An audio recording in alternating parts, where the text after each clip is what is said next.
तो भाई बीसीसीआई का जो छोटा भीम है जय शाह साहब, इन्होंने अपनी अना और ईगो को खुश करने के लिए पूरा एशिया कप बर्बाद करने की कोशिश की, यहाँ तक कि इंडिया और पाकिस्तान के मैच की तो बैंड बजा दी।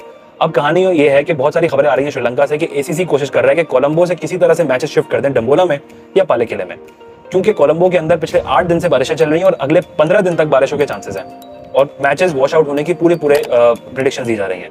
अभी अचानक से नहीं हुआ, ये ऐसे ही नहीं हो गया, हुआ ये है कि ब्रॉडकास्टर्स ने इनको झंझोड़ के रख दिया है। ब्रॉडकास्टर्स ने इनको सीधा कर दिया कि भाई कल का मैच वॉश आउट हो गया है, पूरी इनिंग्स बर्बाद हो गई है और एक 10-10 सेकंड के जो इनके एड्स होते हैं वो करोड़ों में बिकते हैं, तो अगले मैचेस सुपर 4 के होने चाहिए और खास करके इंडिया पाकिस्तान का भी होना चाहिए।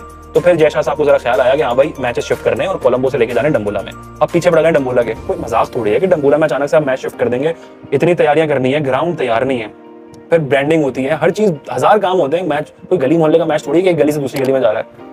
अब ऐसी बच्चों वाली बातें करें कि डंबोला में मैच हो जाए, तो शायद डंबोला में होने के चांसेस कम है। अब प्रोबेबल चांसेस ये है कि पाले किले में शिफ्ट हो जाएगा। एक तो इनकी समझ नहीं आती, इनको पहले बुलाते रहे जी पाकिस्तान आ जाए, इन्होंने कहा पाकिस्तान नहीं आएंगे। इन्होंने कहा जी पाकिस्तान ने कहा दुबई में मैचेस कर लें, इन्होंने कहा दुबई में भी नहीं करेंगे। फिर श्रीलंका लेके चले गए, श्रीलंका ने कहा कि डंबोला में कर लें, पाले किले और कोलंबो जो है उधर बारिशें होने वाली हैं। कहते हैं नहीं जी हम बहुत पैसे वाले बोर्ड हैं, अमीर बोर्ड हैं, हम किसी की नहीं सुनते, सब हमारी सुने, हम मैचेस करेंगे कोलंबो और पाले किले में, क्योंकि डंबोला में हमने खेला नहीं 13 साल से, हम हार गए तो क्या होगा। तो जी ठीक है, अब कोलंबो पाले किले में मैच होगा तो जी वहाँ बारिशें हो रही हैं। तो इतनी छोटी छोटी हरकतें करते हैं कि पाकिस्तान जहाँ शामिल हो, इनकी कोशिश होती है बस पाकिस्तान को हमने हराना है, और फिर इसी मंजन को बेचते रहते हैं अपनी आवाम के लिए कि देखो भाई हमने पाकिस्तान को हरा दिया, पाकिस्तान में मैच नहीं किया, पाकिस्तान के कहे हुए वेन्यू में मैच नहीं किया दुबई में, एशिया कप के लोगों के नीचे होस्ट कंट्री का नाम ही नहीं लिखेंगे हम पाकिस्तान, ओहो पाकिस्तान हार गया, इससे पाकिस्तान तो नेक्स्ट तो नाबूद हो गया। दुबई में मैच नहीं करना क्योंकि गर्मी बहुत है, आईपीएल खेल लेंगे दुबई में, फिर पिछले साल का एशिया कप भी खेल लिया दुबई में, 2021 का T20 वर्ल्ड कप भी खेल लिया दुबई में। अगर नहीं खेलेंगे तो तब नहीं खेलेंगे जब पाकिस्तान होस्ट कर रहा है, क्योंकि पाकिस्तान की नहीं माननी। मेंटेलिटी है ये बच्चों वाली कि जी हम जीत गए करके, हमने पाकिस्तान को हरा दिया।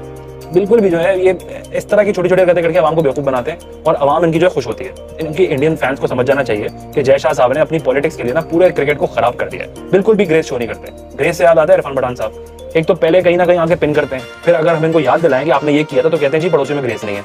आपको याद होगा पिछले साल एक ट्वीट की थी कि पड़ोसियों का संडे कैसा रहा, उसके बाद इनका हर संडे बर्बाद हुआ, हर तरीके से संडे को मैच हार गए, इतना बर्बाद हो गया कि इंडिया पाकिस्तान का मैच भी संडे को नहीं रखते, ना एशिया कप का ना वर्ल्ड कप का। ये सब खत्म हुआ तो कल फिर इन्होंने एक ट्वीट कर दी, फिर एक पिन कर दिया कि जी पड़ोसियों के टीवी टूटते टूटते बच गए।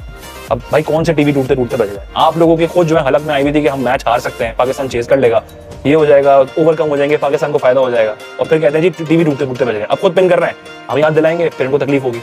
पता नहीं कितनी कोशिश करते हैं ये प्रूव करने की कि वो ये इंडियन है, लेकिन फिर भी प्रूव नहीं कर पाएंगे, क्योंकि ये ट्वीट देख लें इनको फिर भी कोई ओन नहीं करेगा इंडिया में।